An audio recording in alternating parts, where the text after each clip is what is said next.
Israel sent a pair of drones to crash in Beirut. They claim the devices were armed with explosives and were flown on an attack mission. Lebanon calling the drones part of constant violations of its sovereignty by Israel. Well, Jerusalem has yet to make any official comments on these drones. I-24's defense correspondent Jonathan Regev reports. These are the drones that crashed in the Dahya neighborhood in southern Beirut 3.5 weeks ago. No one ever claimed responsibility for them, but the Lebanese government is very clear at whom to point the finger. We all know it is clear that Israel wanted to change the rules of engagement with Lebanon. It was the first time we have seen drones carrying explosives across the airport, endangering civil aviation and commercial flights, and exploding in the streets of Lebanon. The drones were presented at a news conference in the Lebanese capital, along with a mechanism that allowed them to reach what was claimed to be a crucial element in the joint venture by Iran and Hezbollah to establish a missile production program in Lebanon. A box was carrying 4.5 kilograms of plastic explosives, which is stuck to the drone, which has arms that allows it to reach the explosives. The very delicate balance of power between Israel and Hezbollah, which has been mostly kept since the Second Lebanon War in 2006, seems to be crumbling in the past few months. Israel is unwilling to accept Hezbollah's precision missile project and is allegedly acting in Lebanon more than before. We know that violations are in the hundreds each month, and in the past 2 months, there have been 480 violations by Israel. And with neither side backing off, the next round of violence looks likely to come sooner or later. U.S. Secretary of State Mike Pompeo remains adamant that all of the evidence undeniably shows that Iran is absolutely responsible for the attack on Saudi oil facilities. Pompeo was in Saudi Arabia building a coalition to deter Iranian threats. And while speaking to the media before he returned home, Pompeo softened his tone to reflect that of President Trump, saying that the U.S. wants a peaceful resolution to this crisis. Iran's foreign minister, however, is hardening his tone, warning that any kind of attack on Iran will result in all-out war. What would be the consequence of an American or a Saudi military strike on Iran now? An all-out war. You make a very serious statement there, sir. Well, I make a very serious statement about defending our country. I'm making a very serious statement that we don't want war. We don't want to engage in a military confrontation.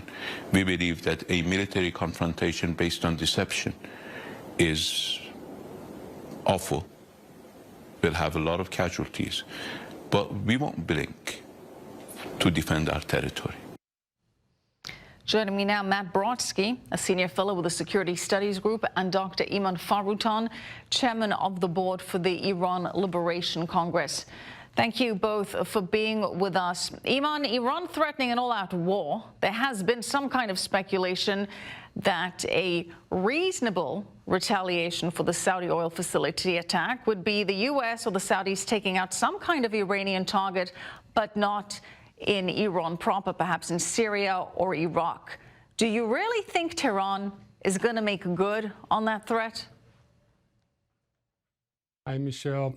Our belief is that the Islamic Republic, they are looking for any and every excuse to start a war, because that's the last thing that is left for them. Their economy is in shambles, and they're thinking, and their think tanks are thinking in Revolutionary Guard, that if there is some kind of a war, perhaps they may get some leverage in some negotiations, peace negotiations, and whatever.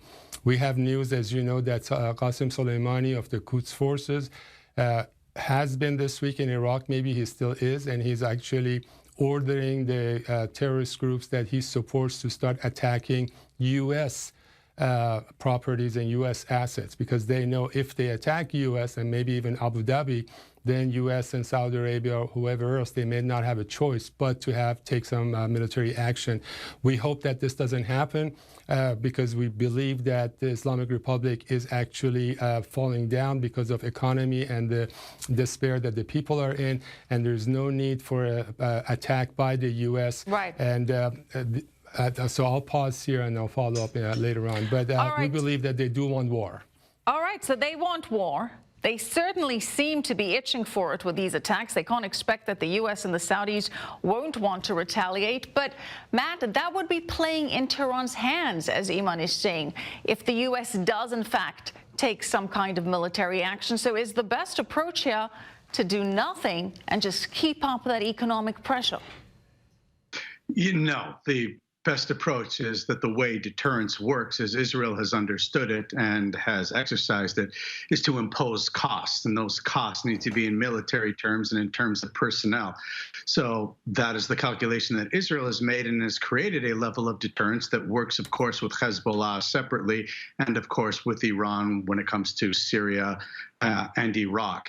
The United States is going to need to have some form of response that includes kinetic strikes, whether the U.S. plays a background role or whether it plays a lead role is something that I suppose could be determined. But the clear question in the end is that this is Iran right now without nuclear weapons. So clearly from Israel's calculations, for instance, this is something where it is better that Israel would have this war between wars before Iran has a nuclear weapon. Saudi Arabia, for instance, where the attack occurred, is going to need to make this same calculation. Israel understands that Iran will not launch an all-out war against Israel because to do so is going to guarantee that Iran, of course, loses at this point. Well, to Matt's point, Imran, why shouldn't the U.S. take some kind of limited action against Iran to send a message of deterrence, potentially in Syria, or even to prevent Iran from continuing to bolster its defenses? For the last few months, as you may know, Israel and Middle Eastern countries, Persian Gulf countries, they have been attacking the Quds force locations inside Iraq and inside Syria. In fact, a couple of those locations, our teams inside on those areas, Iran Liberation Congress, have been able to actually have that information and pass it along. Here's the point, however. The level of dissatisfaction of people of Iran is so high that any attack, any trigger like that may actually result in a huge chaos and uprising. So the question that the Iran Liberation Congress and other opposition groups are working very hard and currently accelerating is to have that government inside Iran, government in shadow, and supported by government in exile. Because unless there is a government that can actually hold on to the country after this any attack, which most probably will start a war, is that then we may actually, a lot of bad things will happen. Russia is waiting there and sitting, and they want to get to the warm waters of Persian Gulf. You've got China from the other side. You've got the Kurds. You've got the Baluch. You've got those people who want to break up Iran. So we have to be very careful and just don't think that if we just attack tit for tat is going to stop there. No. Iran wants a war because that's the way that during the Iran-Iraq wars for 8 years, they basically told their people, hey, look, we're, this innocent people being attacked by the foreign forces. So unless we have a government ready to go, which we're pretty close to, we are actually asking for caution. And I think the fact that Mr. Trump is not trigger happy, that's why when Mr. Pompeo went to Saudi Arabia, he said, well, Iran is behind it, and now they're backing it off. They need to have everything ready in case that uprising starts. We believe that something may happen in the next 2 or 3 months when the downfall of the regime, but we have to be ready from all aspects and not you predicting, Imran, you're predicting the downfall of the regime over the next 2 or 3 months from within? Well, like I said, if a trigger happens, remember what happened to Tunisia. One person burned himself, as suicide, and then the whole government country changed. So if something like an attack, especially if it's attack to some areas inside Iran and not just the military bases happen, people are ready. We know armed forces are ready inside Iran. We have just about in every state in Iran, we have both Revolutionary Guards and the military that are ready to uprise. But we need to have coordination. We need to need leadership, both from outside and inside. So we have to be very careful and patient and use force at the last resort. And finally, I was born in Iran 60 years ago. I'm a U.S. citizen. I've been here 45 years ago.